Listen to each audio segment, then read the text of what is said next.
All right, it's time to get down to business. Some business decisions being made in Tuscaloosa. Alabama holding its NFL draft announcements today with the 1 o'clock press conference. Michael Casagrande joins me now. And without a lot of surprise, 5 of the juniors leaving for the NFL draft: Minka Fitzpatrick, Ronnie Harrison, Bo Scarborough, Calvin Ridley, and Doron Payne. Those 5 guys. And Michael, we'll just start with Bo Scarborough. What is the biggest impact he has on obviously leaving for the draft early?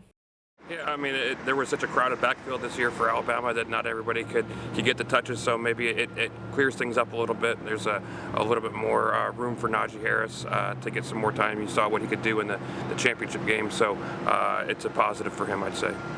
And then Calvin Ridley, I think everybody pretty much expected that he'd be heading to the NFL draft. Obviously, another tremendous season, the Tide's #1 target. What kind of impact does this have?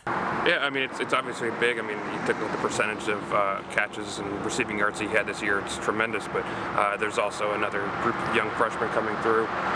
Jerry Jeudy would figure to be the guy moving forward to be maybe the primary receiver, but you have Henry Ruggs, Devontae Smith. Obviously, what he did in the championship game, his catch will live on forever. So there's a young core there that will replace him. Of course, on the defensive side of the football, it seems like, Alabama's always, pumping those defensive guys in and out. A lot of guys tend to leave early for the draft, especially on the defensive side of the football. Just your thoughts on Ronnie Harrison.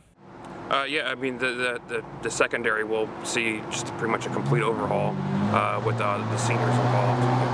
Obviously Minka, but two seniors at cornerback, Tony Brown, Hootie Jones was a senior starter at safety too. So the whole secondary is going to have to see starters. I guess Deontay Thompson will be back as a safety who started in the playoffs. But everyone else, it's going to be interesting spring into summer.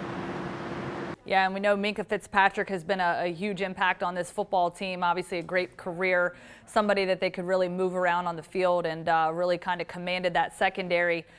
Just elaborating on the loss that'll be and trying to replace him next season. Yeah, he's a guy who could play every position in the secondary. They'll take several guys to replace him in the multiple roles that he played, but you have young guys like Daniel Wright in the secondary, Xavier McKinney, safeties who will figure to see more playing time moving forward. But it's hard to find somebody to replace all of the things he did, and the leadership, the vocal support he had on the field is hard to measure. And lastly, Doron Payne, obviously in the college football playoff against Clemson, pulling off a lot of heroics on offense, but obviously known for his defense. What kind of gaps will have to be filled in his absence? You saw what he did against Georgia, the center, just blowing up the center most of the game. It's hard to block him with one guy. He's kind of a traditional nose guard, just pure power, pure strength. Could blow up any kind of a line, and played as well as he has all season in the first two playoff games. Will be a tremendous loss in the middle of that defensive line. All right, Michael, before I let you go, 2 guys that will be coming back. One, a really big surprise, Damien Harris at running back, deciding to come back for his senior season. Isaiah Buggs on the defensive line, another guy.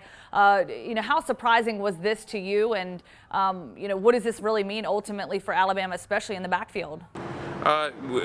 With Damien Harris, somewhat of a surprise, just because with a running back, if you have any sort of draft stock, you usually want to go pro a year early, because with running backs you only have so many, as I say, miles on a tire. You don't want to use too much of that when you're not getting paid. But Damien Harris sees some value in coming back. I'm sure people will be happy to see him after the season he had. With Isaiah Buggs, maybe not as much of a surprise. Didn't have the same high-end draft stock, a lot of room to come back and improve that. Jonathan Allen showed the value in doing that a few years ago. So the loss of Doron Payne is offset a little bit by the return of Isaiah Buggs on the defensive line. All right, Michael, thank you so much for all your insight. We appreciate it. And for all your updates on the Alabama Crimson Tide, you can visit us on AL.com.